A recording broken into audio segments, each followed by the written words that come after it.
stressful period. And you really saw people rise to the occasion. We are working on 3 priorities: rebuilding and recovery, vaccination, and controlling COVID. To rebuild and recover, we need help from the federal government. This has been a national pandemic. It's a national economic crisis, and no state can recover on its own, and we need federal help. And it's in the nation's best interest to help the states recover. What you call state and local relief has been debated for over a year. Prior administration was against providing states and localities with relief. President Biden said when he was running for election that if elected, he would provide state and local relief. And he was true to his word. He proposed $350 billion. It was accepted by the House. It was accepted by the Senate. So this is really good news. We've been waiting a long, long time for it. How the federal government ever thought the nation was going to recover if the states did not recover was always beyond me. The federal government is only a compilation of the states. You can't have a federal recovery without a state recovery. But President Biden stepped up and did what he said he was going to do. Now the question is fairness in the distribution of the $350 billion. That $350 billion goes to the Congress. They'll come up with a formula to distribute the $350 billion. And that's the next chapter in this story. What is the fair distribution of the $350 billion? And I believe that it is factually inarguable, but that New York, New Jersey, Connecticut paid a higher price for COVID than other states and other parts of this country. That is just a fact.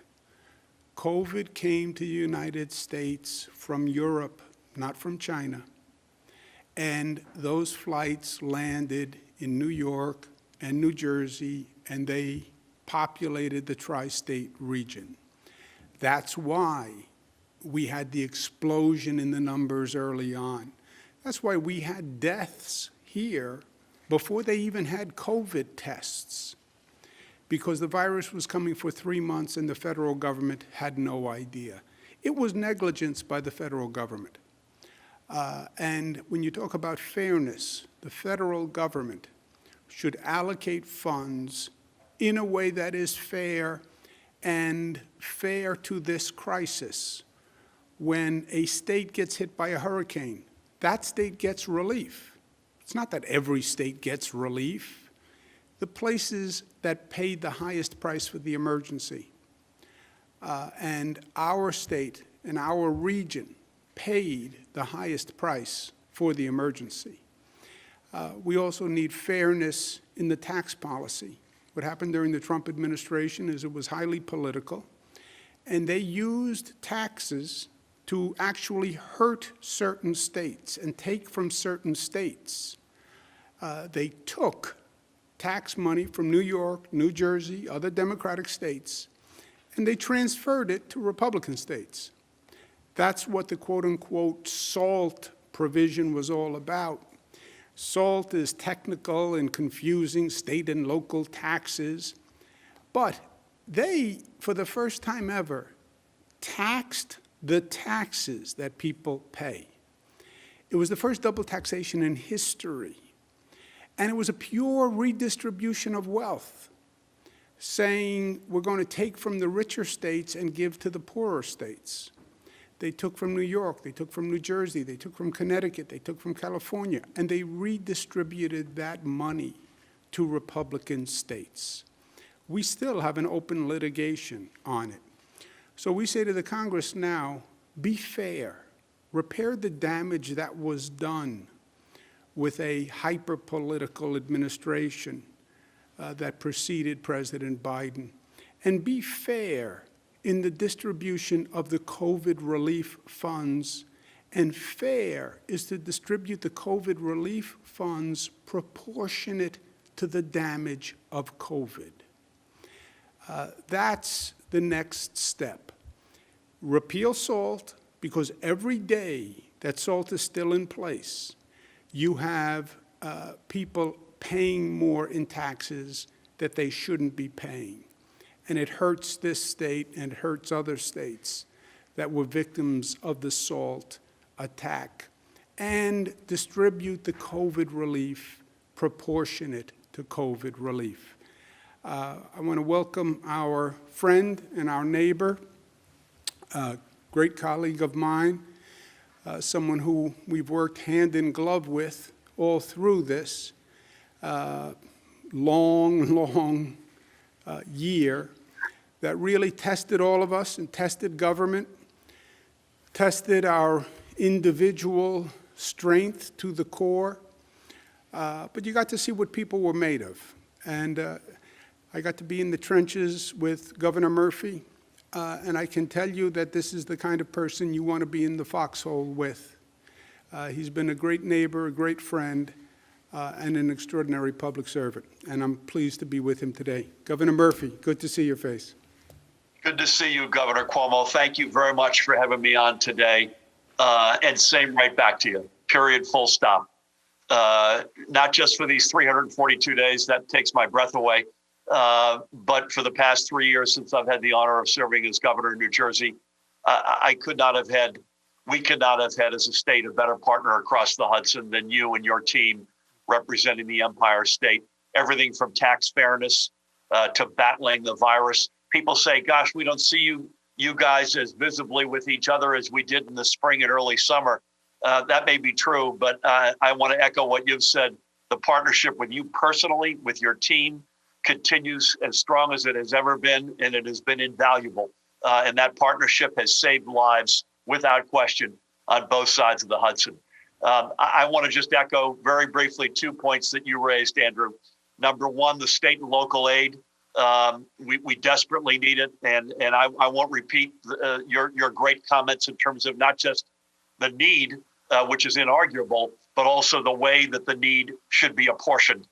We were clobbered with you in Connecticut, and Ned Lamont's done a great job there, and the Metro New York region, and that must be taken into account.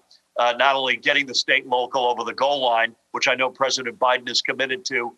Spoke with Speaker Pelosi earlier in the week. The great news is the leadership in Congress gets this, but also the way that it is apportioned. And then secondly, repealing the cap on the state and local tax deduction, which was done, as you suggest, not for any practical purpose, but completely based on politics. And New York and New Jersey were already over disproportionately giving more to Washington than we get back from Washington to begin with. Now, listen, we're happy to do that if it's a fair deal.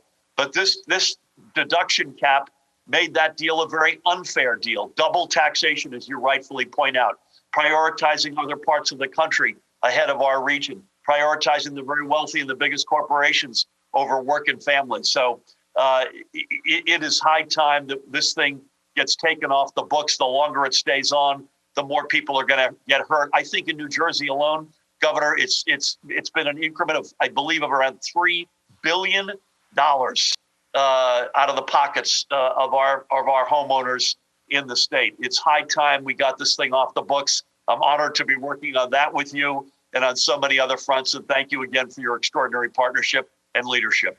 Well, Governor, it's been my pleasure, and it really has been. You know, it's been so frenetic that we haven't really had a chance to go back and study or analyze. But I feel the same way. I couldn't have had a better partner. And if our delegations lock arms on this appropriation, on the $350 billion and how it's distributed, and if they lock arms on the repeal of SALT, which, by the way, every representative of New Jersey and New York stood up when SALT was passed, every one of them said it was unfair. Every one of them said it needed to be repealed. So now it's just a question of when, and our point is time is of the essence. We'll get through this, and we'll be the better for it. And I want to thank you personally, Phil, for everything you've done. Same right back to you, Andrew. God bless you. Thank you. God bless you, Phil. Thank you. Governor Murphy mentioned the cost. Our cost per year of just SALT is over $12 billion. Our cost per day is $34 million. Every day that SALT is not repealed is another $34 million that is taken from the taxpayers of this state. Think about that. And that's why time is of the essence. $34 million a day New Yorkers are spending. And that's why I focused the way I focused, and that's why we're going to continue to keep the pressure on until SALT is repealed. Let's talk about controlling COVID. Statewide positivity rate, 4.3. Statewide deaths, 153. They're in our thoughts and prayers. Hospitalizations down, ICU up 10, intubations up 14. Percent of hospitalizations by region, Long Island, Long Island, Long Island. Every part of the state is down. This is, again, we target the highest percentages, and it's Long Island in terms of hospitalizations. Positivity, it's Long Island and the Hudson Valley. In New York City, it's still the Bronx. We have made good progress in Staten Island, and I want to thank them very much because Staten Island was disproportionately high for a long period of time. More people got positive, tested positive. More people were hospitalized in Staten Island. But that's turned around. So I want to thank the people of Staten Island. And we are focusing on the Bronx. The numbers overall continue to decline, what we call the post-holiday surge. We're now down to 4.6. We were 7.9. It's the lowest daily positivity since November 28th. So that takes us just to about Thanksgiving, when people started to gather, started to celebrate, and then we started to see that number go up. So we flattened the curve a second time. Hospitalizations are down, lowest level since January 1. So congratulations to New Yorkers. They rallied, they pulled together and changed their behavior, and they changed the curve. The curve is determined by behavior, and New Yorkers once again rose to the occasion. We're then talking about vaccinations. We're over 2 million, 2.2 million, 1.7 first doses, 495,000 second doses. We have used 99.02% of the dosages that we have received. Who's counting? We're counting. That's why it's 99.02%. That is obviously just about using all the doses we have received. And we now wait for the next week's allocation. But this is where we want to be. We want to use everything that we've received and get it into people's arms as soon as possible, and that's what we're doing. And then we're reliant on the supply. And the more supply we get, the more we can vaccinate. And the Biden administration is working very hard to increase that supply. They have increased that supply. But the more they increase the supply, the more we can actually vaccinate. Hesitancy, another new word, is a major obstacle in our path. Hesitancy is a new term for people who don't want to receive the vaccine. They're skeptical, they're cynical about the vaccine, and they're not willing to take it. All the polling data has shown that you have a higher rate of hesitancy in Black and Latino communities. Association for a Better New York did a poll, recent one, but it said, again, white population is more willing to take the vaccine than Black or Hispanic New Yorkers. What drives the differential? It's a difference of opinion in the effectiveness of the vaccine. What are the side effects? Distrust of the healthcare system and distrust of government. Well, the Trump administration approved it. Yeah, well, I don't trust the Trump administration. I have that conversation 10 times a day. Yes, it was approved by the Trump administration. It was also approved by the New York State Department of Health and New York State doctors. who have been studying it and the side effects, et cetera. But this is a real challenge, and I don't believe in camouflaging a problem, because you never solve a problem that you're unwilling to admit. A perfect sample. Look at the hospital workers, what they call the 1A population. These are people who work in a hospital. They didn't have to schedule a vaccine. They didn't have to get in their car and go drive and wait on a line.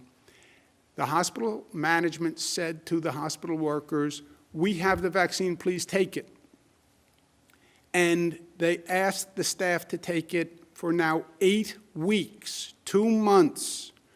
Please take the vaccine. It's in the building that they work. Well, who actually took it and who didn't take it? 70% of the workers were white. 63% of the people who took the vaccine are white. 17% of the workers are African American. Only 10% of the recipients are African American. 8% Hispanic or Latino, 10% vaccine recipients. So of hospital workers, Hispanics and Latinos actually overperformed. 11% were Asian, and they were 16% of the people who took the vaccine. So it overperformed with Asian New Yorkers, overperformed with Latinos, underperformed with African American, Black New Yorkers. Not just the hospital workers, which to me are just a very interesting sample group, because there is no other answer. They had all the obstacles to vaccine were removed for the hospital workers. But even if you look at the essential worker population, what's called the 1B, police, fire, teachers, 75% of them are white, 74% of the people who actually received the vaccine. 17% are Black, only 5% took it. 14% Hispanic Latino, 10% of recipients, 6% Asian, 7% of the recipients. So there you see a differential in both the Black and the Latino population. Even for the 65 plus, which is a more diverse group and a more complicated analysis, frankly. But whites, you see about a proportionate representation. Blacks, you see a disproportionate, 13% were eligible, 65 plus, only 4% of recipients. 12% eligible Hispanic Latino, 5% of the recipients. So you see a significant differential there also with the over 65. Asian population just about where they should be. So we have challenges in reaching the Black community. And there are two challenges. One, access. Can they get it? Is it accessible? And two is the acceptance or the hesitancy. We have to address both, and we are. The hesitancy must be directly addressed with facts and validation. And I'm speaking to leaders in the Black community, pastors, community groups. We have to get the information out. Yes, there's reason for cynicism. Go back to the Tuskegee experiment. Yes, there are bona fide reasons for distrust of the system. I get that. But it's not true with this vaccine. And that is going to be a process of communication. And we're going to have to talk through it, because we can't deny it. It's real. It has to be addressed. We're starting an advertising campaign, working with validators in the community. But it is an issue that's going to have to be addressed. We expected it. We talked about it early on. We are addressing it, but it still exists. Making special efforts to get into the community, to have the conversations, make it accessible. We're doing more in this state than any state in the nation in this regard. But you can never do enough. One of the things we're doing is mass vaccination sites in high positivity areas, which are also high Black, Latino demographic. And one of the mass vaccination sites is opening today. It's at Yankee Stadium. It is only for Bronx residents. As you saw, the Bronx is one of the highest positivity rates in New York City, and it has been persistent in its high positivity. A landmark in the Bronx, landmark in New York City, is Yankee Stadium. And that is true for many, many decades. I remember the first game my father took me to see in Yankee Stadium. That's back in the days of the Mickey Mantles of the world. But we reached out to Yankee Stadium with a somewhat unorthodox request, which is, would Yankee Stadium be willing to help us with this COVID crisis by making the stadium available as a mass vaccination site? It was an unusual request. I understand that. But the Yankees ownership said, and management said yes, they would. And we now have a mass vaccination site at Yankee Stadium. I want to thank Somos Healthcare, who's actually providing the clinicians. New York City is a partner.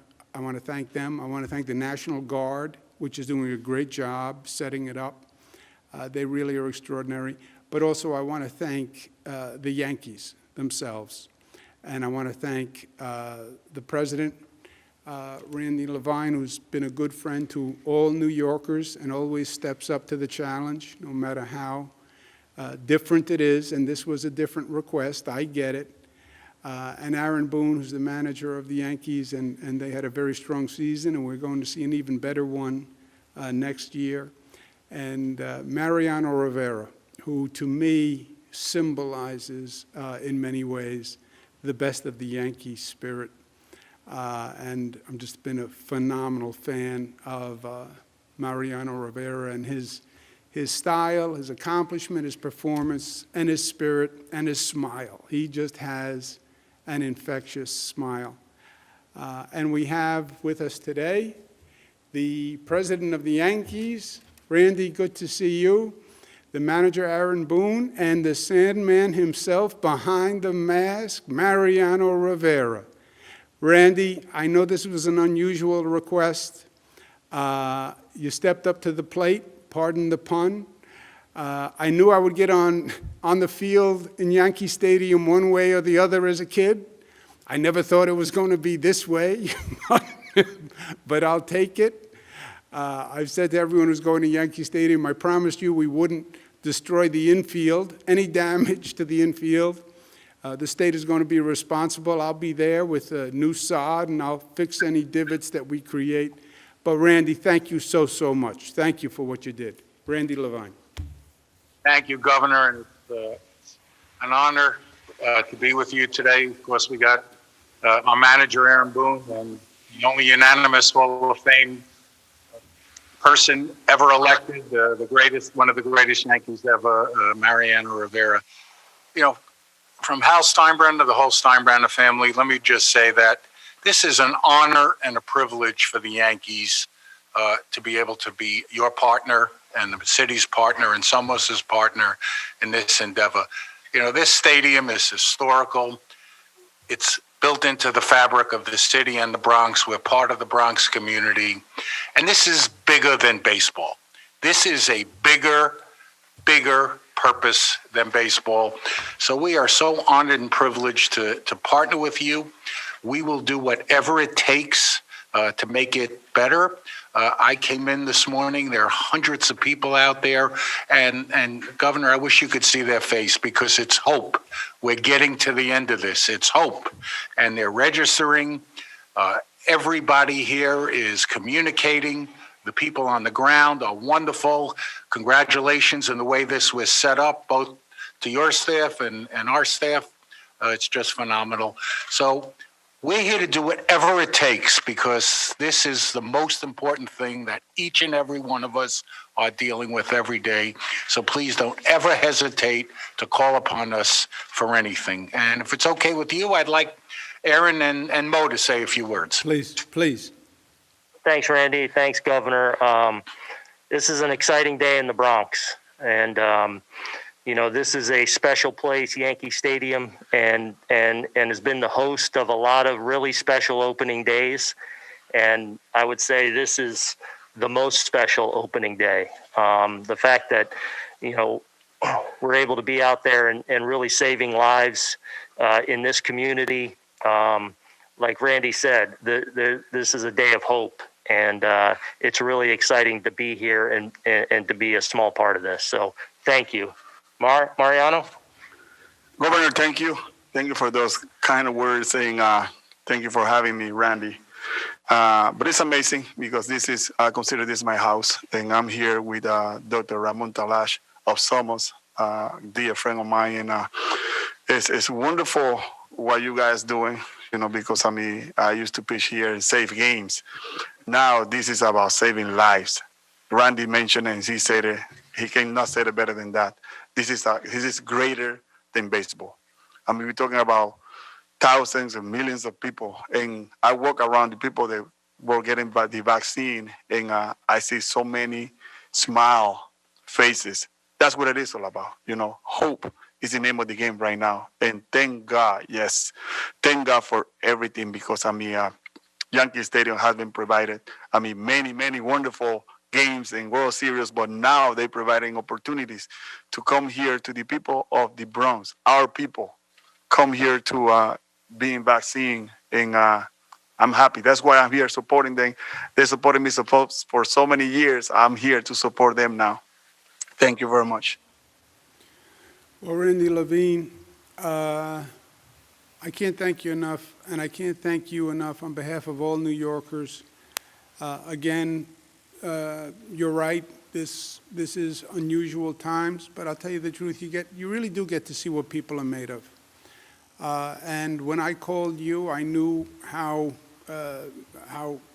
unique this request was, and you could have very easily said no, thank you. But you were 100% open, and your entire group has been fantastic to work with. So, Randy Levine, I can't thank you enough. Manager Boone, you had a great season. We'll have a better one. Mariano, your spirit means so much to the people of this state. The love they have for you and your credibility that you are there today and you're saying that this is smart and this is what people should do, I think is going to go a long way. And the words you just used, that you've saved games in that stadium, which is totally true, and now you're saving lives. Truer words were never spoken. And there's a sweet poetic irony in that. You are saving lives. And this vaccine does save lives. And that's why it's so important that people know that and people accept it. Because this vaccine can save their life. And your presence today is going to bring that message home to many, many people because they do trust you and they do respect you. So thank you very much for being part of this today. Governor, can I add? Please, Mr. Levine.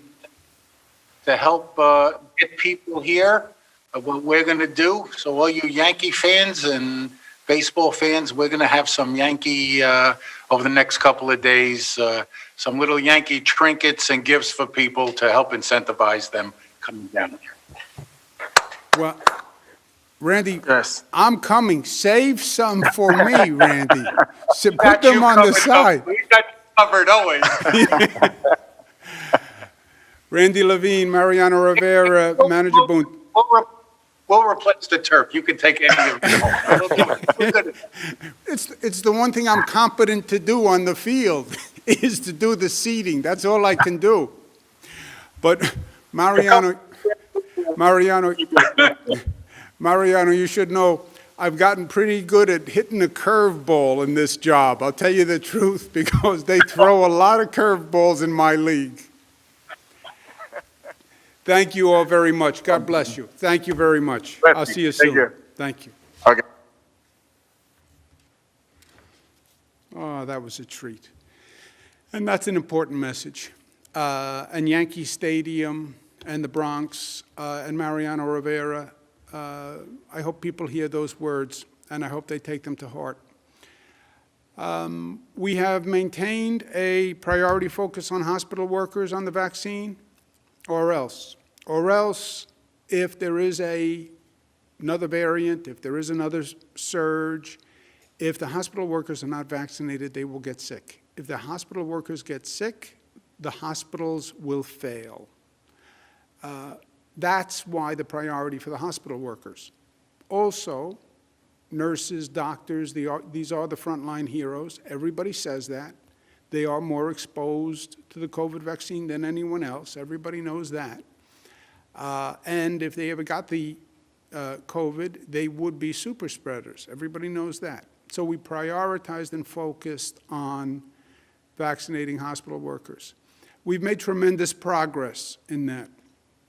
When we started January 18th, we were at 63% of the hospital workers were vaccinated. We then did a push.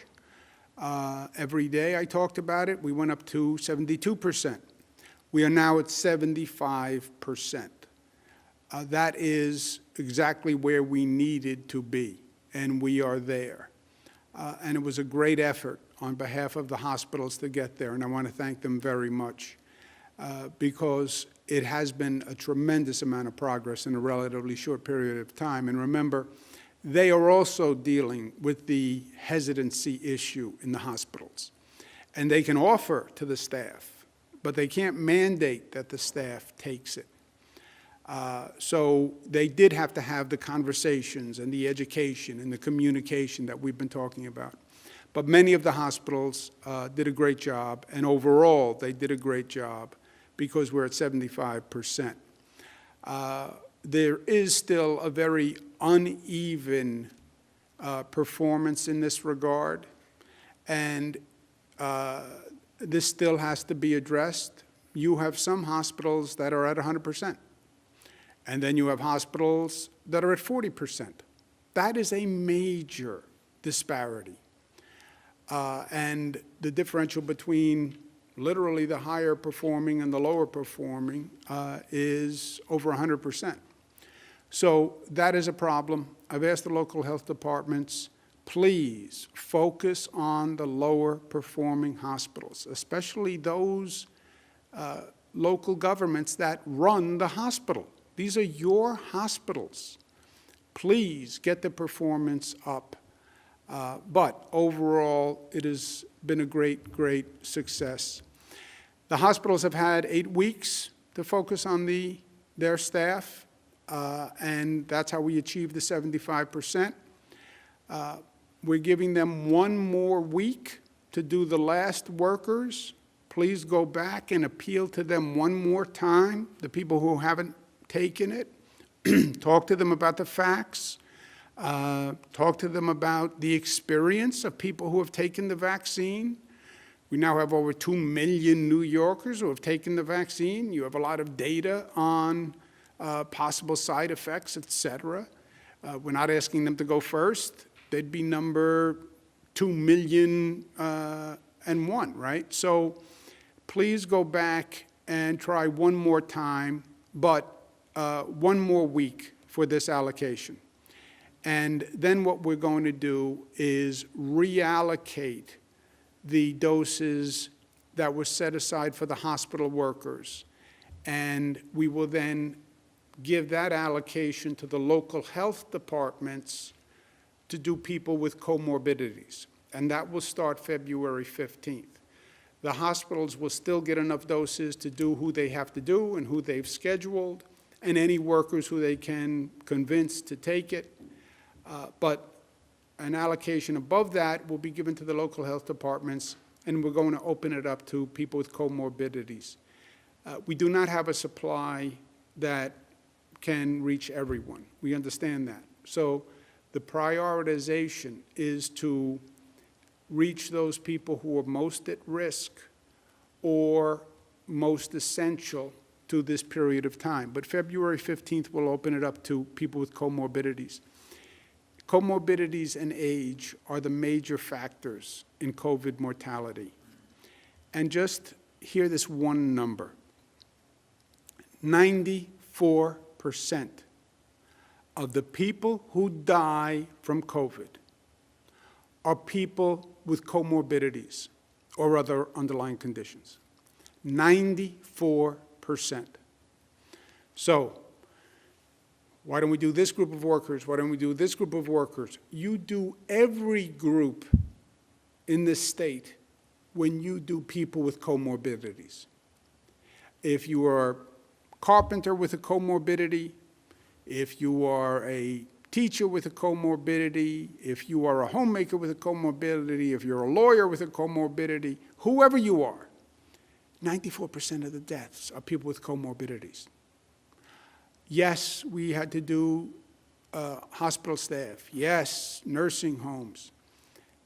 After that, 94% of the deaths, people with comorbidities. And that's why I feel comfortable about this decision. We have 1 week. Local health departments start preparing for it, think about it. We're working with the CDC to establish the comorbidities list. What is a comorbidity? How do you define it? CDC has guidance on that. We're working with the CDC to clarify some definitions, but we're basically going to follow the CDC guidance.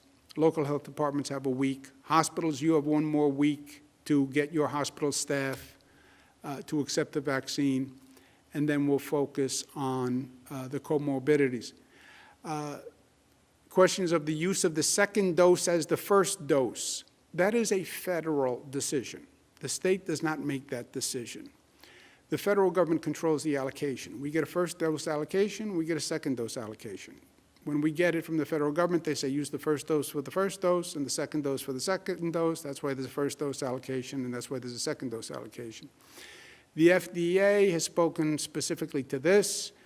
At this time, suggesting changes to the FDA-authorized dosing or schedules of these vaccines is premature and not rooted solidly in available evidence. Not rooted solidly in the available evidence.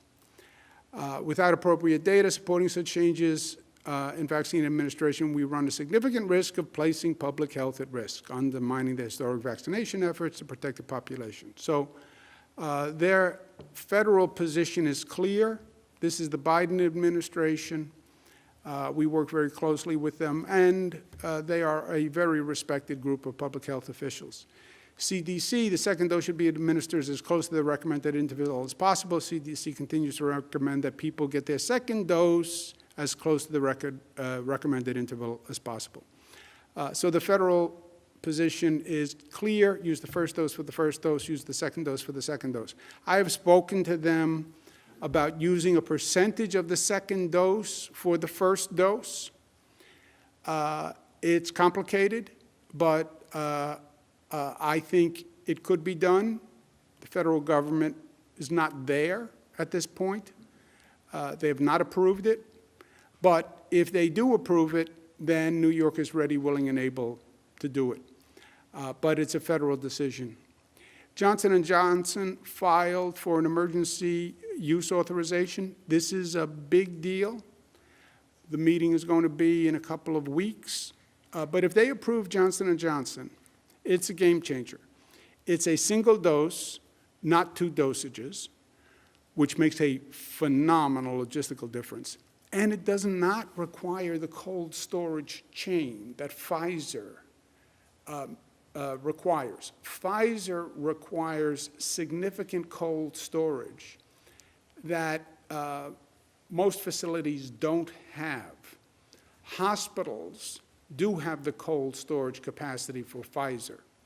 So we're using regional hospitals to keep the Pfizer vaccine. Many local health departments then have to go to that hospital to pick up the vaccine because they can't store it. Johnson & Johnson, that's not the case. It's basically normal refrigeration equipment.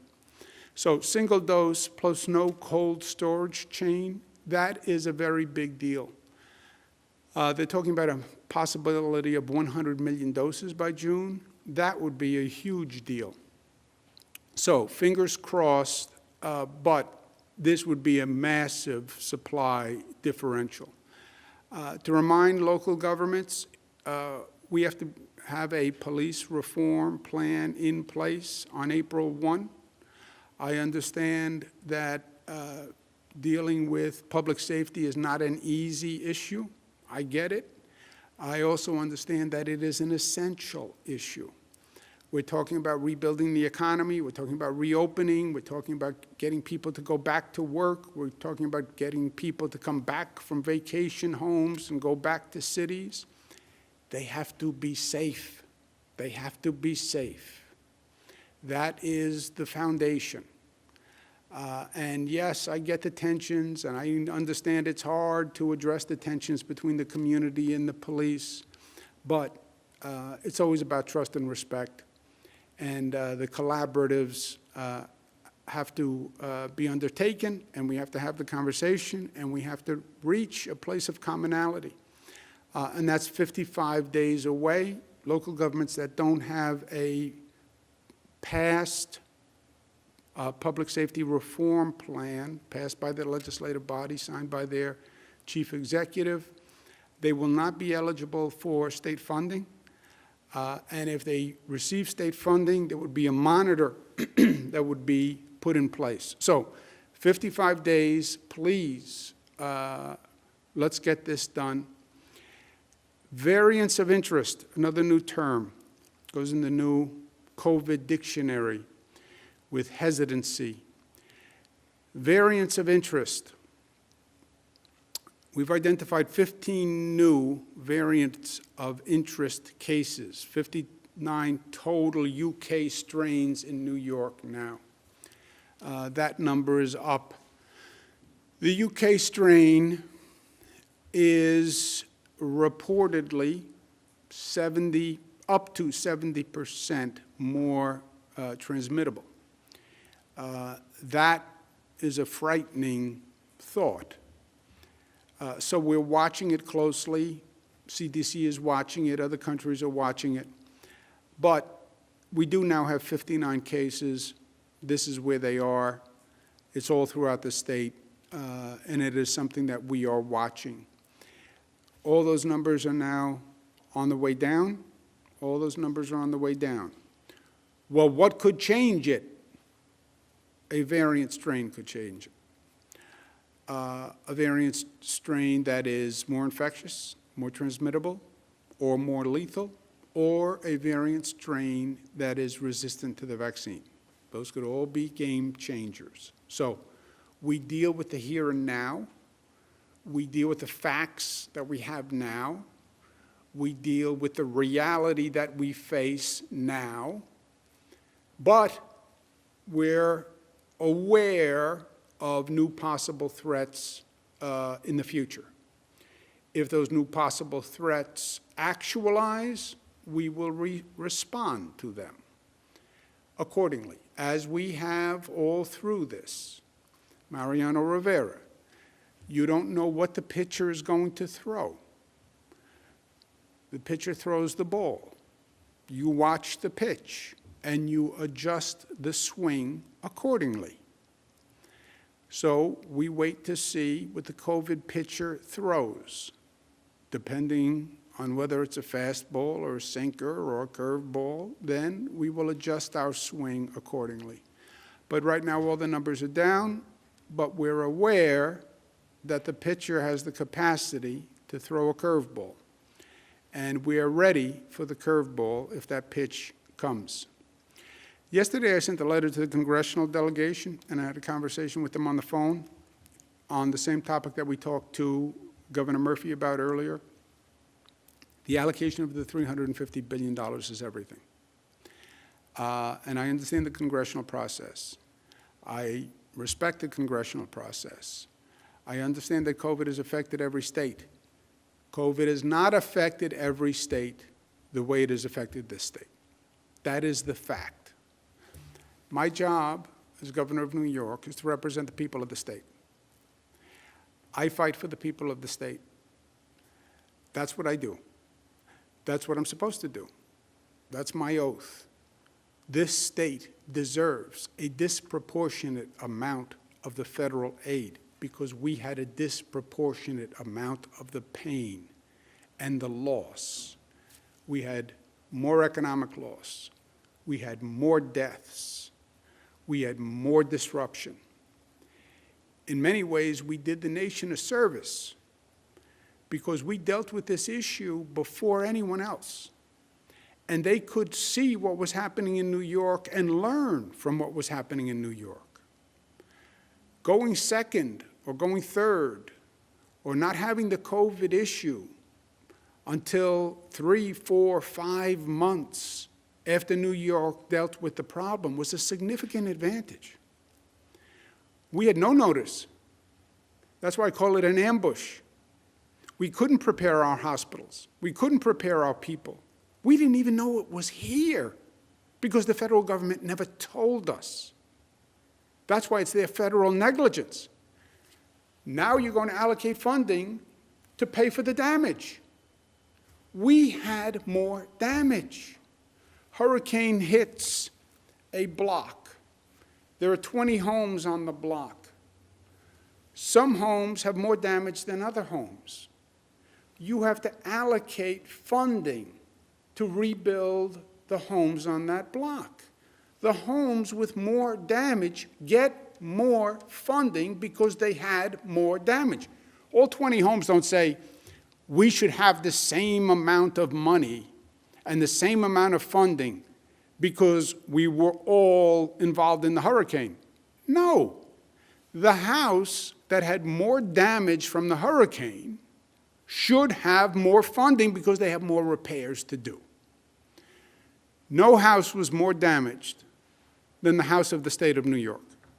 That is a fact and an inarguable fact. So put the politics aside and deal with the COVID facts. It's called the COVID relief bill. COVID relief. Provide the relief that COVID caused. That's our point. Last point, Super Bowl weekend. Yay, let's have a party.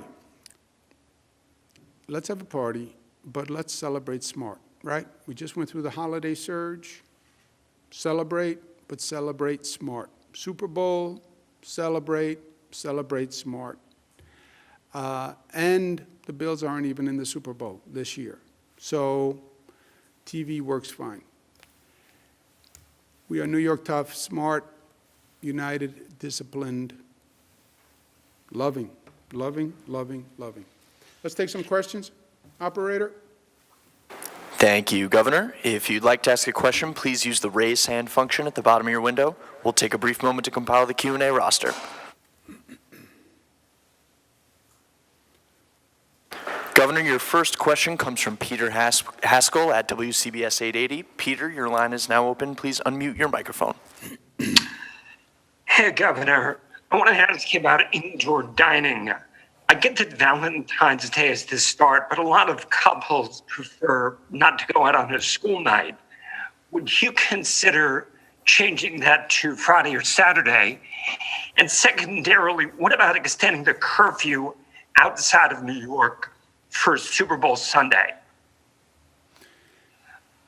First of all, Peter, how great was Mariano Rivera? Wasn't he beautiful? Beautiful. Yeah, he is a special human being. I've had a chance to meet him. He really is special. He has that infectious personality, and I hope people listen to him.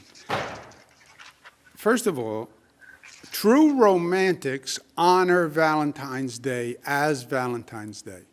A true romantic, Peter, says, yes, it's a school night, but Valentine's Day is Valentine's Day. Would I consider opening the restaurants early? We follow the data, we follow the facts. So let's talk on Monday, okay? And let's see what the numbers look like on Monday. And then we can talk about Friday on Monday when we see the facts. I get the point. I've talked to the restaurants about it. They are eager to do indoor dining. I get the point about Friday, Saturday. But let's look at the numbers over the weekend and talk about it on Monday. But I do hear you, and I do get the point. And look, I want to reopen as much as anybody wants to reopen anything, on every level. It's on the numbers and safe. But let's look at the numbers over the weekend, and then we'll have the conversation on Monday. Who has an answer to Peter's second question? Peter, are you still there? Yeah, I'm What was here. the second part of the question? Second question was extending the 10 p.m. curfew for Super Bowl Sunday. Yeah, the curfew, like everything else this past year, it's complicated. In this state, we do not have a differential, we don't have different licenses for restaurants and bars. Many states license bars separately from restaurants. In retrospect, I can see why. We have one license, and it doesn't distinguish between a bar or a restaurant. If we could separate the two, then you could argue for different times at a restaurant than a bar. We don't have that ability. It's one license. And the curfew is because when people tend to stay later and they're just drinking, then there's more gatherings. You can't drink and wear a mask. Actually, they have some masks with a sippy straw, but I don't know that you really want to sit at a bar and drink through a sippy straw. So that's the point of the curfew. And no, we're not thinking about changing the curfew for Super Bowl Sunday. Maybe if the Bills were in the Super Bowl, it'd be a different conversation. Just kidding. Anyone want to add anything on that? Want to add anything else? Okay, next question, operator. Governor, next up we have Gwen Hogan from WNYC. Gwen, your line is now open. Please unmute your microphone. Can you hear me, Governor? Yep. Thanks so much for taking my question. I appreciate it. Just on the first point, have you read the letter from the Albany Press Corps? Are you considering implementing those changes? But in terms of what my questions are today, when will you give us a list of pre-existing conditions? This is something folks have been asking for a long time. And secondly, can you explain why your administration does not consider prisons congregate settings? The list of pre-existing conditions, we're going to follow the CDC list. So if you go pull up the CDC list, you have the list. We need some clarifications because some items on the list raise questions for the health professionals, and that's what we're working through. But if you take the CDC list, you have the basic list. Prisons, we are vaccinating people in prisons on the same basis that we're vaccinating people in the general public. So it's 65 plus and the people who are medically frail in the prison system. When will that start, Governor? It has started. Today? Because it had not started yesterday. Does anyone know? We announced yesterday that it started, so as of today, we're beginning to do that. And Do you know how many folks have got? And I didn't No, get. it's a universe of, I'm sorry, Governor. Go ahead. Excuse me. It's a universe of 1,075 people, so it shouldn't take very long, but yes, it's starting today. I did not see the letter from the Albany Press Corps. But so, I'm sorry, you didn't answer my earlier question. Why are prisons not considered congregate settings? Because people in shelters can receive vaccines if they're under 65. Other types of congregate settings are eligible for vaccination under 1B. I don't know the specific definition of congregate. I know for the prison system, we are doing 65 plus and medically frail, which is the same situation for a person in a a senior citizen who's living in an apartment, et cetera. It's the same set of rules for both. Okay? Next question, operator. Governor, next up we have Dennis Slattery from the Daily News. Dennis, your line is now open. Please unmute your microphone. Good afternoon, Governor. How are you? Hiya, Dennis. How we doing, buddy? Doing okay. I just had a quick question about, so today, you're appearing with Governor Murphy. You guys are talking about SALT and other items that impact the budget. One thing I was curious about, though, Jersey joined a lawsuit that's going to the Supreme Court that would impact the commuter tax, and it could, decide the fate of about $1 billion in income tax revenue. Have you talked to Governor Murphy about this? Our staff has talked about it. It's no doubt, we have a difference of opinion. That lawsuit could have devastating consequences to the state if we're not successful.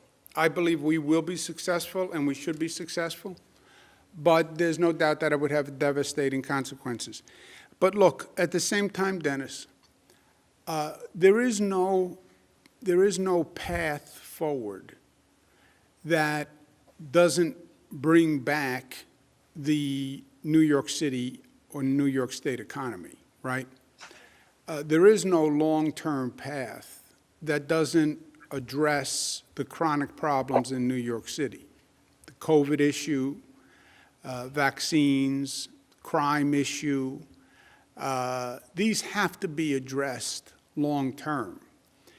Because, yes, the lawsuit is about, well, if you live in New Jersey, should you pay? If you stay at your house in the Hamptons, should you pay? If you live in the Hudson Valley in your summer house and you moved out of the city and you're now in your Hudson Valley summer house, should you pay? If you went to Florida, should you pay the New York City tax? That's the lawsuit. But long-term, the person who's now in the Hamptons has to move back to New York City. The person who's in their Hudson Valley house has to move back to New York City. The person who's in Florida has to move back to New York City. If they don't, your problem is going to be bigger than the lawsuit because you're going to have a fundamental shift in the economics of the city. So there is no long-term answer other than have people move back to the city because they're not afraid of COVID, and you do have arts operating, and you do have theater, and the energy of the city is back, and the city is safe. That's the only long-term path, Dennis. Next question, operator. Governor, next up we have Patrizio Rubeo from Radio Catskill. Patrizio, your line is now open. Please unmute your microphone. How you doing, Governor? My question is about police reform. April 1st is right around the corner for the police reform to be submitted by the towns, villages, and cities. But what happens after that? Will the state have any oversight on whether or not the plans submitted are implemented? Good question. We do not speak to what a locality's plan should be, okay? You have 500 jurisdictions in this state that have police departments. Almost all of them have a level of the tension between the police and the community, right? We saw demonstrations after the George Floyd killing all across the state. And you could argue by scale, some of the smaller cities actually had larger demonstrations. You have to put that community at the table and figure out what is their issue and how do you come to a mutual trust and respect between the police and the community. The police can't police without trust and respect of the community. And the community will not allow policing by a police department that they think doesn't trust them. So you don't really have an option. I liken it to a marriage, which is a bad analogy, but it has to work for both or it's not going to work, right? And the divorce is not an option here. But whatever they say works, fine. Pass it by your legislative body, sign it by your executive, and then we will leave it to that locality to follow the plan that that locality passes. If they don't pass it, then the state's point is, well, we believe public safety and a public safety agreement is essential as a government service. Public safety is a top priority. And you, local government, have to have a plan for public safety that is accepted by your community and your police. If you don't have that plan, and we started talking about this a year ago, so they had plenty of time. If you don't have a plan by April 1, then the state's not going to fund you, or will put in a monitor over your police, and the monitor will make sure everybody's working to get that plan done. But public safety is a fundamental responsibility of government. I believe that. And you want the economy to come back, you want people to move back, you want people to stay, you want children to stay and buy a home and make their life here. You have to have a safe state, a safe city, a safe town, a safe village. And that's why April 1. Thank you. Operator, let's take one more question. Governor, your last question comes from Michelle Brown at News 12. Michelle, your line is now open. Please unmute your microphone. Good afternoon, Governor. Thanks for taking my question. Governor, we have a teacher who lives in Rockland County, but she teaches in New Jersey. She was about to get her vaccine today, but we were told your office went out of their way to stop it. Why would you stop it if she's a teacher, which qualifies for New York's Phase 1B group? I have no idea. That's like a mind bender. New York State resident teaches in New Jersey, and you say she was stopped from getting a vaccine in New York? Yes, correct, in Rockland County. Huh. Does anyone know what that situation is? I don't, but I can't imagine that that's true, so I'm happy to look into it right after this, and we'll get back to you directly, Michelle. But teachers in New York who work in New York can get vaccinated in New York the same way that firefighters, police officers, regardless of which states they're in, although in other states where they work, they're also honored with reciprocity. But we'll get the specific answer for you on that.